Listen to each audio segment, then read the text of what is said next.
Star Trek has filmed stories set in the 22nd century, the 23rd century, the 24th century, the 25th century, and the 32nd century. There is exactly one stretch of history they never touched. 71 years during which some of the most consequential events in Federation history actually happened. This video is about why that period has never been shown on screen, and why the window to film it may finally be open.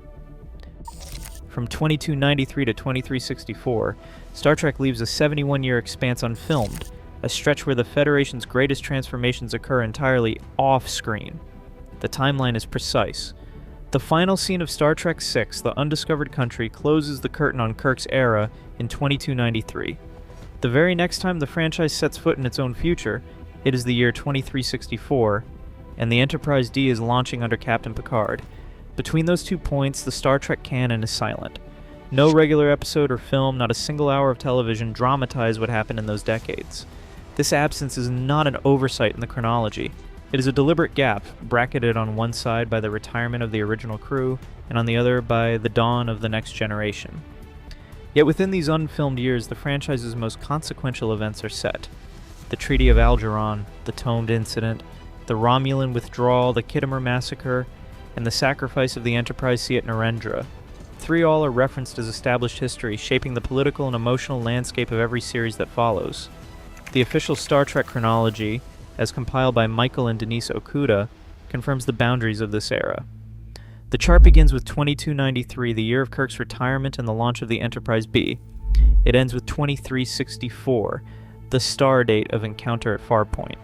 No other major period in Star Trek's timeline is left so completely to implication and offhand dialogue. The 22nd century is explored in Enterprise, the 23rd in the original series and its films, the 24th in the Next Generation, Deep Space Nine, and Voyager. Even the 25th and 32nd centuries have seen recent stories. But this 71-year interval is kept in the shadows, despite being the setting for the franchise's most frequently cited turning points.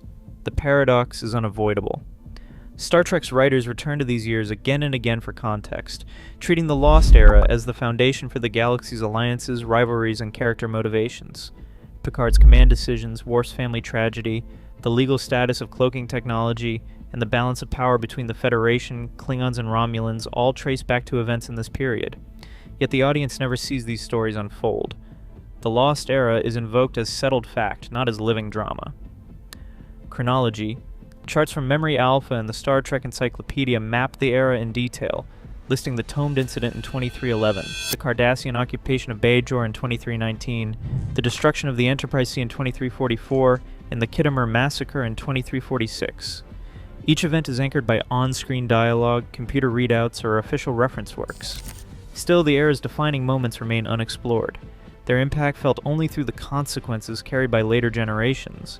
This is the only major stretch of Federation history that the franchise repeatedly mines for exposition but never brings to life.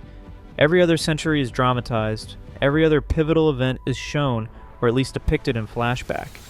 The Lost Era stands alone as the backbone of Star Trek's future, built entirely from reference, not stories. The question is not whether these years matter.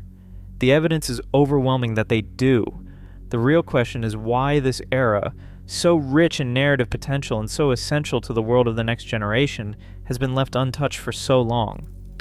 The answer begins with a closer look at the events that define this hidden century, and the choices that shape the franchise's approach to its own history.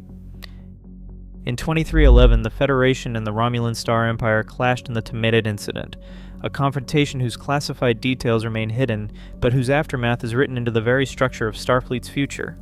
Thousands died, and the shock forced both powers to the negotiating table.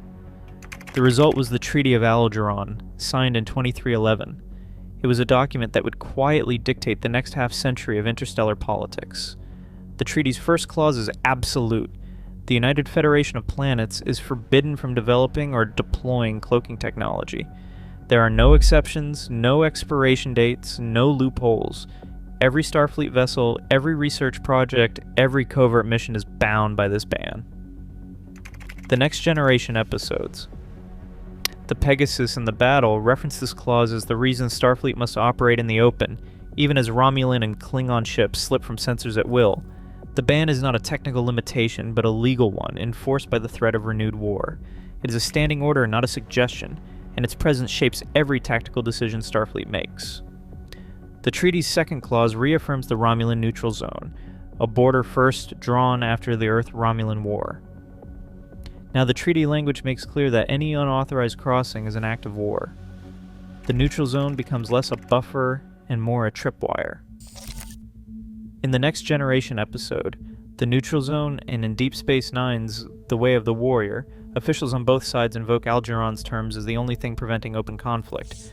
The treaty does not just mark territory, it defines the boundaries of permissible action, turning the border into a line that cannot be crossed without consequence. The third outcome is silence. After the Tomed incident and the signing of Algeron, the Romulans withdraw from galactic affairs for 53 years. This is not a diplomatic accident. It is a direct result of the treaty's terms, a freeze that keeps the two powers apart until the events of the Next Generation. For more than 5 decades, there are no official contacts, no border skirmishes, no open dialogue. The Federation is left to speculate about Romulan intentions, and the absence itself becomes a force, shaping every political calculation of the era. The language of Algeron echoes through Starfleet legal texts and the dialogue of Picard, Sisko, and Janeway. When the USS Defiant is permitted to carry a cloaking device in Deep Space Nine, it is only under strict Romulan supervision, and even then the arrangement is temporary and fraught with suspicion. When Admiral Pressman's illegal cloaking experiments are exposed in the Pegasus, the fallout is not just a matter of military discipline. It is a test of the Federation's willingness to honor its own laws, even when those laws impose real tactical disadvantage.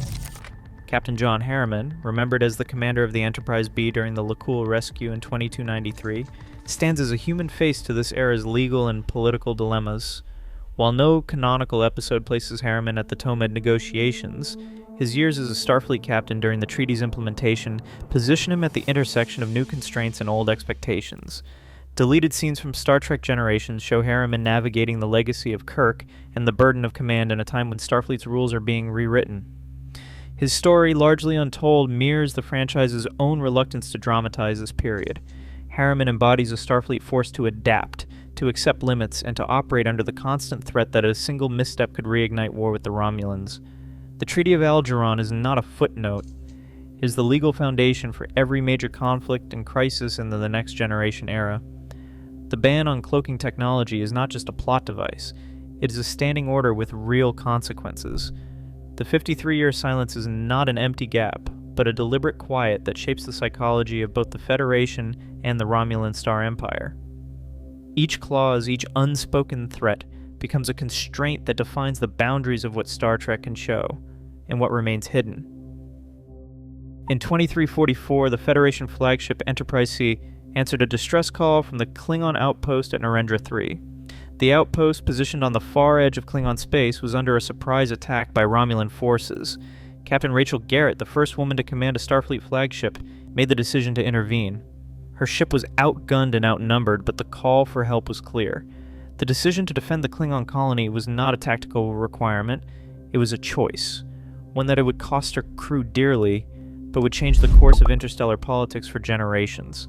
Sacrifice. The details of the battle come from a single source. The Star Trek, The Next Generation episode Yesterday's Enterprise.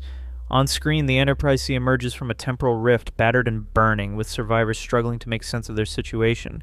The episode's computer logs and dialogue confirm the date, 2344. The ship's last recorded act is to hold the line against a Romulan assault, buying precious minutes for the Klingon colonists to escape. The cost is total. Garrett and most of her crew perish in the defense. The ship itself is destroyed. No Star Trek series has ever depicted the battle directly. Its consequences, however, echo through every later story.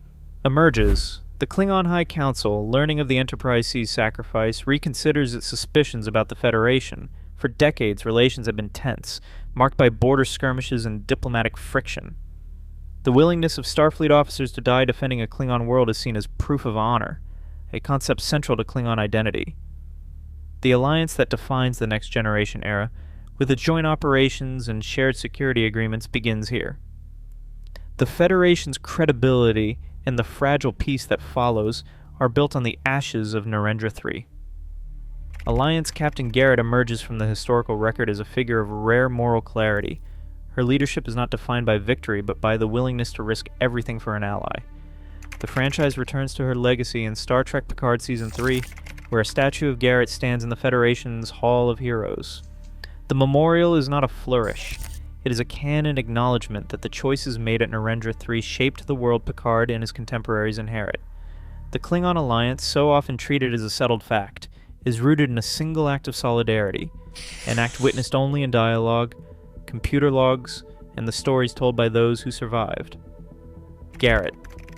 The loss of the Enterprise is not just a military event. It is a turning point in the psychology of both the Federation and the Klingon Empire. For Starfleet, Narendra III becomes a case study in the cost of principle. For the Klingons, it is the moment they begin to see the Federation as something more than an adversary. The alliance that enables Worf's service aboard the Enterprise D, the joint operations seen in Deep Space Nine, and the diplomatic latitude granted to Picard all trace back to this unseen battle. The absence of a filmed account of Narendra III is not for lack of material. The political stakes are clear. The personal stakes are written into the franchise's DNA, yet the story remains untold. The only visual evidence is a battered ship emerging from a rift, a captain's log, and the words of survivors. The legacy, though, is concrete. The Federation-Klingon alliance is not a product of negotiation or treaty alone. It is born in fire, on a world whose name becomes shorthand for trust. Absence. The story of Captain Garrett and the Enterprise C stands as the most consequential, unseen moment in Federation history. Every subsequent episode that invokes the Klingon alliance, every reference to peace bought at a terrible price, points back to this day in 2344. The memorial statue in Picard is a rare gesture, a canon reminder that the lost era is not empty space, but the crucible in which the future is forged. What happened at Narendra III is not a myth. It is the foundation of the world Star Trek presents as its own future. The silence surrounding the battle is not narrative oversight. It is a gap waiting to be filled. As the story moves forward, the consequences of the sacrifice cast a long shadow. The next years will see new betrayals, new battles, and new alliances tested. But the alliance forged at Narendra III remains the bedrock of Federation diplomacy, a legacy paid for in blood, and left waiting for its story to be fully told. In 2346, the Klingon colony at Khitomer fell to a Romulan assault. The attack was swift and devastating, leaving thousands dead and the settlement in ruins. Among the victims was Moog, a respected Klingon officer. His son Worf survived only because he was discovered in the aftermath by Federation rescuers. The records show that Worf was just a child, found amid the wreckage and later adopted by the human Rozhenko family. This single act of rescue set in motion a life that would bridge two worlds, shaping the only Klingon ever to wear a Starfleet uniform. The Khitomer massacre is referenced throughout The Next Generation and Deep Space Nine. In the DS9 episode The Way of the Warrior, Worf recalls the day his family was killed, describing the loss as the moment that defined his path. The trauma of Khitomer and the guilt of survival echo in his decisions as a Starfleet officer. Worf's struggle to reconcile Klingon honor with Federation values is not an abstract conflict. It is rooted in the fact of his orphaning, the violence that forced him into exile, and the acceptance he found in a human family. The Rozhenkos, living in the farming colony of Galt, raised Worf as their own son. His story, pieced together from scattered dialogue and flashbacks, is a testament to the unseen tragedies that shaped the 24th century's most iconic characters. The name Worf appears across episodes as a reminder of that loss. While the franchise repeatedly references the massacre, the event itself is never dramatized. The details remain confined to personal recollections and the occasional on-screen log. What is clear is that Khitomer was not just a Klingon tragedy. It was a turning point that rippled through Starfleet, influencing policies, alliances, and the very makeup of its crews. These consequences are felt rather than shown, leaving a gap in the archival history of the Federation and Klingon relations. The unseen origins of those ripple effects deserve attention. Parallel to Worf's journey, another thread of the Lost Era unfolds in the early career of Jean-Luc Picard. In 2333, Picard assumed command of the U.S. Stargazer. The promotion is confirmed in the Next Generation episode The Battle, where Picard's service record is displayed on screen. The Stargazer years span more than 2 decades, from 2333 to 2355, yet only fragments reach the audience.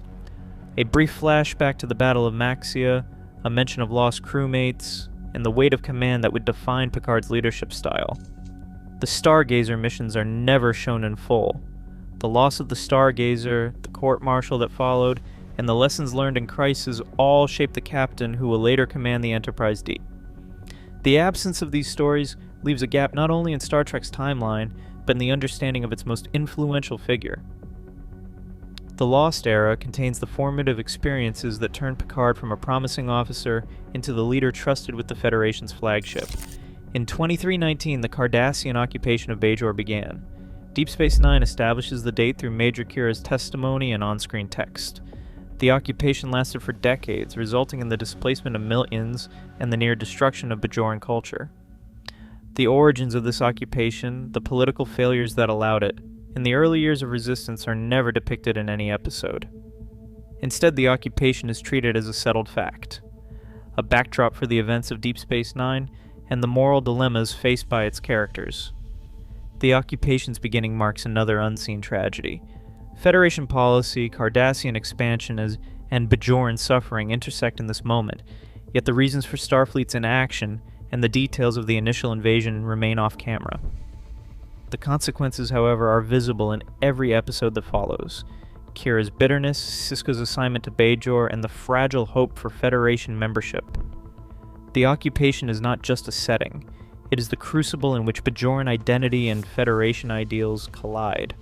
These three threads, Khitomer the Stargazer and the occupation of Bajor, are not isolated incidents. Each is a source of pain, resilience, and transformation. Worf's survival connects Klingon and Federation destinies. Picard's early command forges the principles that will define his era. Bajor's suffering and struggle for freedom become the central moral test of the Federation's future. Yet all of these origins remain unseen, their full stories left to implication and in scattered recollection. The Lost Era is not an empty span. It is the foundation for every alliance, every rivalry, and every personal journey that defines the next generation in Deep Space Nine. The tragedies of these years are not just historical footnotes. They are the living past that shapes the present, waiting for the chance to be told in full. The absence of these stories is not due to a lack of drama or consequence. It is a gap created by omission, one that leaves the most human stakes of the Star Trek universe unexplored. The result is a century of Federation history where the turning points are measured not just in treaties and battles, but in the fates of individuals whose lives shape the world to come. The Lost Era's silence is not the silence of peace. It is the silence of stories untold and of consequences still felt. Paramount's refusal to dramatize these events has left a narrative vacuum at the heart of Star Trek's future, making the case for why these stories demand to be seen. In the late 1990s, a surprising groundswell began to take shape among Star Trek fans. The focus was not on the next generation of ships or a return to familiar faces, but on a single unfilmed chapter, the adventures of Captain Sulu and the USS Excelsior. George Takei, who had played Sulu since the original series, became the public face of this campaign. He gave interviews to fanzines and magazines, most notably Voyages magazine in 1998, where he urged Paramount to answer the call of a dedicated audience. Takei's advocacy was not a passing gesture. He called on fans to write directly to the studio, arguing that the Excelsior story was not just his but belonged to everyone who saw themselves in Starfleet's future. The response was immediate and measurable. Fan clubs and online groups began organizing letter-writing campaigns. The International Federation of Trekkers coordinated our efforts across North America and Europe. Within a matter of months, Paramount's fan relations office logged more than 1,500 letters specifically requesting an Excelsior series. Contemporary fan archive data and reprinted counts in Voyages magazine confirmed these numbers. Letters arrived from all 50 states, Canada, the UK, and Australia, each one a physical record of demand. Some include hand-drawn starship schematics, others detailed story pitches set between Star Trek VI and The Next Generation. The message was consistent, the demand was clear. The Lost Era was not a void, but an open canvas, and the audience was ready to see it filled. Takei's public statements from this period are plain. In a 1998 panel, he described the Excelsior campaign as a test of whether fan voices could influence studio decisions. He pointed out that no other era in Star Trek history had been so well defined by canon, yet so completely absent from the screen. The campaign's momentum was covered in fan newsletters and even picked up by the mainstream science fiction press. The evidence is unambiguous. By the end of the decade, demand for a Lost Era series was not hypothetical. It was quantified, archived, and delivered to Paramount's door. Yet the studio's response was silence. No green light, no pilot order, not even a formal acknowledgement of the campaign's scale. The contrast is stark. On one side, a documented appetite for stories set in the years between Kirk and Picard. On the other, a corporate apparatus unwilling to act. The Excelsior campaign stands as the clearest proof that the Lost Era's absence was not due to lack of interest. It was a missed opportunity measured in thousands of letters, each one a reminder that the gap in Star Trek's timeline was noticed and never forgotten. Paramount's production schedule during the 1990s and the early 2000s reveals a pattern of resource allocation that left little room for risk or experimentation. At its peak, the studio managed 3 Star Trek series at once: The Next Generation, Deep Space Nine, and Voyager. Each show required its own writing staff, production crew, and post-production resources. According to Variety's 1995 and 1998 production tables, the maximum output reached 31 episodes in a single television season, a figure unmatched by any other science fiction franchise of the era. This level of overlap was not a creative flourish, but a logistical ceiling. Internal memos cited in The Hollywood Reporter confirm that Paramount's infrastructure, sound stages, visual effects teams, and even executive oversight was stretched to its limit. The studio's core creative group, led by Rick Berman and Michael Piller, was responsible for delivering new episodes of multiple series with almost no downtime between seasons. Writers rotated from one show to another, sometimes working on scripts for 2 series in the same week. Set designers repurposed standing sets, while visual effects teams juggled competing deadlines. The studio's own records show that during the 1994 to 1995 season, Deep Space Nine and Voyager both aired full seasons with overlapping production windows, forcing shared resources and split attention across the board. The result was a bottleneck that made the addition of a Lost Era series a practical impossibility. Proposals for new shows, including the much-discussed Excelsior pitch centered on Captain Sulu, were reviewed but consistently tabled. Studio executives cited the ongoing demands of current productions as the primary reason for passing on these ideas, regardless of fan enthusiasm or narrative potential. This policy is documented in internal correspondence and confirmed by interviews with production staff from the period. The guiding principle was clear: no new series would be approved while existing shows were still in active production and post-production. This constraint was not unique to Star Trek, but the scale of the franchise's ambitions made the effects more pronounced. Paramount's decision-makers prioritized stability and output over expansion into untested territory. The Lost Era, despite being the most referenced and consequential period in the franchise's internal history, remained off-limits not because it lacked story value, but because the studio's resources were already committed elsewhere. The evidence leaves little doubt. For nearly a decade, the bottleneck of overlapping series production was the single most significant barrier to dramatizing the century between Kirk and Picard.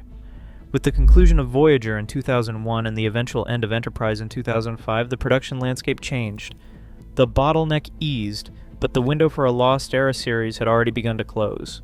The next phase of Star Trek would follow a different path, but the opportunity left behind remains one of the franchise's most significant missed chances. Paramount's current Star Trek development slate reveals a clear pattern. The announced projects Year 1, Legacy, and United each target familiar territory. Year 1, under the guidance of showrunner Akiva Goldsman, is designed as a prequel set in the earliest years of Starfleet, before the time of Kirk. Legacy, championed by Terry Matalas, extends the timeline beyond the events of Picard, focusing on the next generation of officers in the late 25th century. United, led by Alex Kurtzman, is pitched as a post-Discovery ensemble drama, exploring the future of the Federation in the 32nd century. None of these projects are set within the period from 2293 to 2364. The Lost Era remains untouched. The only recent development that brushes against this period is the Star Trek Con audio drama, scheduled for release in 2025, written and narrated by Nicholas Meyer. The project revisits continuity and sings exile, but is set during the original series era, not the Lost Era itself. Public statements from Paramount's press office and SDCC 2025 confirm that the audio series will feature George Takei reprising Sulu in a supporting role, with scenes aboard the USS Excelsior. Yet even here, the focus is on the aftermath of Star Trek II, not the political and personal events that define the Lost Era timeline. No greenlit series or film currently aims to dramatize the Tomid Incident, the Treaty of Algeron, or the rise of the Klingon Alliance. Recent interviews with showrunners reinforce this boundary. Goldsman and Matalas have both cited the need to avoid timeline overlap and to preserve continuity with established canon. Kurtzman, in a 2026 interview with Trek Movie, acknowledged the creative opportunity in the Lost Era, but pointed to existing commitments and audience expectations as reasons for not pursuing it. The development pipeline as of 2025 is crowded with pitches that either revisit the franchise's beginnings or leap into its far future. The result is a landscape where the Lost Era, despite decades of references and narrative weight, remains the only major span of Star Trek history left unfilmed. Every current project sidesteps the century that shaped the world of The Next Generation, Deep Space Nine, and Voyager. The opportunity remains open, but the silence is unmistakable. The Lost Era remains the only major interval in Star Trek's timeline that is both structurally open and canonically anchored, offering a rare combination of creative freedom and narrative weight. Between 2311 and 2364, the official chronology lists fewer than a dozen major events, far less than any other comparable period.